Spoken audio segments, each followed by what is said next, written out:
बंधुओं, इस व्यक्ति को देखिए। ये एक बाइबल का प्रचारक है और इन्होंने ये भी कहा कि लोग कहते हैं कि सनातन धर्म बहुत ही उत्तम है, परंतु सनातन परमेश्वर कौन है, सनातन परमात्मा कौन है, उसे नहीं जानते। और इन्होंने बाइबल के आधार से कहा कि यहोवा ही सनातन परमात्मा है। तो बंधुओं, आइए देखते हैं सनातन परमात्मा क्या है बाइबल में। यह है बाइबल यशाया की अध्याय 40 और उसका आयत है 28। यहाँ लिखा है, क्या तुम नहीं जानते, क्या तुमने नहीं सुना, यहोवा जो सनातन परमेश्वर और पृथ्वी भर का सृजनहार है, वो ना थकता है ना श्रमित होता है, उसकी बुद्धि अगम है। जो सनातन परमात्मा है उसकी बुद्धि अगम है। भाई, निर्गुण निराकार जो परमेश्वर है उसकी बुद्धि होती है क्या? वो थके हुए को बल देता है और शक्तिहीन को बहुत सामर्थ्य देता है। तरुण तो थकते और श्रमित हो जाते हैं और जवान ठोकर खाकर गिरते हैं, परंतु जो यहोवा की बाट जोते हैं वे नया बल प्राप्त करते जाएंगे। वे उकाओं की नाई उड़ेंगे, वे दौड़ेंगे और श्रमित ना होंगे, चलेंगे और थकित ना होंगे। तो ये था बाइबल यशाया की अध्याय 40 और उसकी आयत 28, 29, 30 और 31। तो बंधुओं, यहाँ प्रश्न ये उठता है, जो हिब्रू भाषा की बाइबल है, जो इब्रानी भाषा की बाइबल है, क्योंकि बाइबल तो हमारी देश की पुस्तक नहीं है, ये तो इजराइल देश की पुस्तक है ना।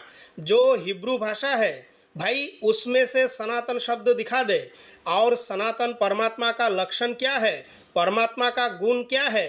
क्या परमात्मा इजराइल देश के लिए ही है? क्या पूरी प्राणी मात्र के लिए परमात्मा नहीं है? अगर किसी भी पुस्तक में ये लिखा हुआ है कि ये सनातन परमात्मा है, तो सनातन परमात्मा की जितने भी लक्षण हैं वो भी उस किताब में मिलना चाहिए। परंतु इजराइल देश का जो गॉड है, जो बाइबल का गॉड है भाई, उनमें ऐसा गुण हमें नहीं दिखता, क्योंकि इजराइल देश के लिए ही यहोवा गॉड ने सब कुछ किया। वो सेनाओं का यहोवा है, वो इजराइल के ऊपर परमेश्वर है। और बाइबल को जिस समय लिखा गया भाई, उसी समय सनातन शब्द को यहाँ डाला गया। सनातन परमात्मा का जो गुण कर्म स्वभाव है वो यहाँ नहीं है, लिखा हुआ होने से नहीं होगा। सनातन परमात्मा क्या है भाई? हमारे भारतीय संस्कृति में तो परमात्मा का लक्षण है, परमात्मा सबके लिए है, और परमात्मा में जो गुण है वो गुण तो यहोवा में नहीं है। अगर इजराइल देश की इस पुस्तक में लिखा हुआ है कि यहोवा ही सनातन परमात्मा है, तो सनातन परमात्मा का मूल स्वरूप क्या है भाई, वो भी हमें दिखाना होगा। और सनातन परमात्मा ये कभी भी नहीं कहता कि उनके मंदिरों को तोड़ दो, जितने स्थान में वो अपनी देवताओं की उपासना करते हैं उनको पूरी रीति से नष्ट कर डालो, ऐसा बिल्कुल नहीं कहता। परंतु बाइबल का जो यहोवा है वो कहता है। भाई, 2 दिन पहले एक पादरी से मेरी बात हुई, तो उन्होंने मुझे कहा कि देखिए, बाइबल में जितना कुछ लिखा हुआ है वो आप लोगों के खिलाफ नहीं है, वो आप लोगों के लिए नहीं है, उस समय की बात है। तब मैंने कहा कि भाई, अगर ये उस समय की बात है तो आप लोगों के बाइबल में ये क्यों लिखा हुआ है कि यहोवा जो है वो सनातन परमात्मा है?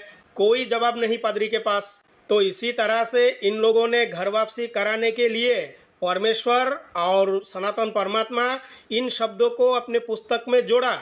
और इसी अध्याय की आयत 22 को देखिए। ये वो है जो पृथ्वी के घोरे के ऊपर आकाश मंडल पर विराजमान है और पृथ्वी के रहने वाले टिड्डी के तुल्य है। भाई, परमात्मा क्या इससे छोटा नहीं हो सकता क्या?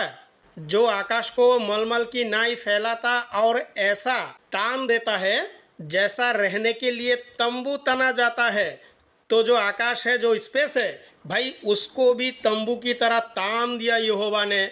और परमात्मा टिड्डी के तुल्य अगर है तो क्या उससे छोटा नहीं हो सकता? असल में परमात्मा है क्या भाई? मैं तो इन लोगों से ये पूछना चाहता हूँ ना, असल में परमात्मा क्या है? परमात्मा को कण कण में रहने वाला कहा गया है कि वो सर्वव्यापक है, कण कण में रहता है। भाई, वो साकार भी है, निराकार भी है, सर्वगुणों में परिपूर्ण है परमात्मा। भाई, यहाँ लिखा गया है टिड्डी के तुल्य है, क्या उससे छोटा नहीं हो सकता? असल में जो निर्गुण निराकार जो चेतन ब्रह्म है भाई, उनका मूल स्वरूप क्या है? क्या बाइबल से उनको जाना जा सकता है? क्या बाइबल में ये है? बिल्कुल नहीं। बस बाइबल के आधार से सनातन परमात्मा कहने से नहीं होगा भाई। असल में सनातन परमात्मा क्या है वो जानना होगा। किसी भी पुस्तक में अगर ये लिखा हुआ है कि ये सनातन परमात्मा है, तो क्या हम उसको मान लें? और बाइबल उत्पत्ति की 21 अध्याय और उसकी आयत है 33, इसमें लिखा हुआ है, और इब्राहिम ने बेशर्बा में झाव का एक वृक्ष लगाया और वहाँ यहोवा जो सनातन ईश्वर है उससे प्रार्थना की। इब्राहिम ने भी सनातन परमेश्वर से प्रार्थना की। भाई, सनातन परमेश्वर ये कभी भी नहीं कहता इजरायलियों से कहो कि तुम में से यदि कोई मनुष्य यहोवा के लिए पशु का चढ़ावा चढ़ाए तो उसका बलि पशु गाय, बैल, भेड़, बकरियों में से एक का हो। भाई, निर्गुण निराकार ब्रह्म सब में व्याप्त है, वो कभी भी ये आदेश नहीं देता कि इसको मारो उसको मारो। भाई, ये तो इजराइल के लिए कहा ना, तो इस पुस्तक का जो गॉड है वो इजराइल देश के लिए है। भाई, सनातन शब्द को जोड़ा गया इब्रानी भाषा की जो पुस्तक है, जो हिब्रू भाषा की पुस्तक है, वहाँ से दिखाओ परमात्मा क्या है, परमात्मा का लक्षण क्या है, पहले वो दिखाओ। मैं तो कहता हूँ भाई, इन लोगों के पास एक भी सवाल का जवाब नहीं होगा। और एक रामपाल के चेले ने मुझे लिखा कि पूर्ण परमात्मा तो कबीर साहब है। अरे भाई, उस दिन दुकान चला के आपके जो रामपाल है उन्होंने बाइबल से भी ब्रह्मा विष्णु महेश को दिखाया, और वहाँ लिखा हुआ है जो यहोवा है उन्होंने मांस, उसके बाद दूध दही सब कुछ खाया। क्या वो ब्रह्मा विष्णु महेश है? इसी तरह से ही आज हमारे समाज में पाखंडियों का जमोड़ा है। भाई, हर तरफ पाखंडी है। उनको कुरान में मिलता है सनातन परमात्मा, उनको बाइबल में मिलता है सनातन परमात्मा, और अंत में होता है वो कबीर परमात्मा। तो पाखंडियों का अभाव नहीं है, समाज में बहुत सारे पाखंडी है। भाई, ये पाखंडी जितने भी गुरु घंटाल है ना, वो कभी भी नहीं सुधरेंगे। भगवत गीता की अध्याय 11 और उसका श्लोक संख्या है 15, इसमें अर्जुन ने कहा, त्वमक्षरम परमं वेदितव्यम तमस्य विश्वस्य परम निधानम त्वमव्ययः शाश्वत धर्म गोप्ता सनातनस्त्वं पुरुषो मतो में। आप ही जानने योग्य परम अक्षर अर्थात परब्रह्म परमात्मा है। आप ही इस जगत के परम आश्रय है। आप ही अनादि धर्म के रक्षक है और आप ही अविनाशी सनातन पुरुष है। भाई, सगुण साकार ब्रह्म ये है, यही सनातन परमात्मा है। और अध्याय 9 की श्लोक संख्या 6 में भगवान ने कहा, यथाकाशा स्थितो नित्यम वायु सर्वत्र गो महान तथा सर्वाणि भूतानि मत्स्थानित्योप धारये।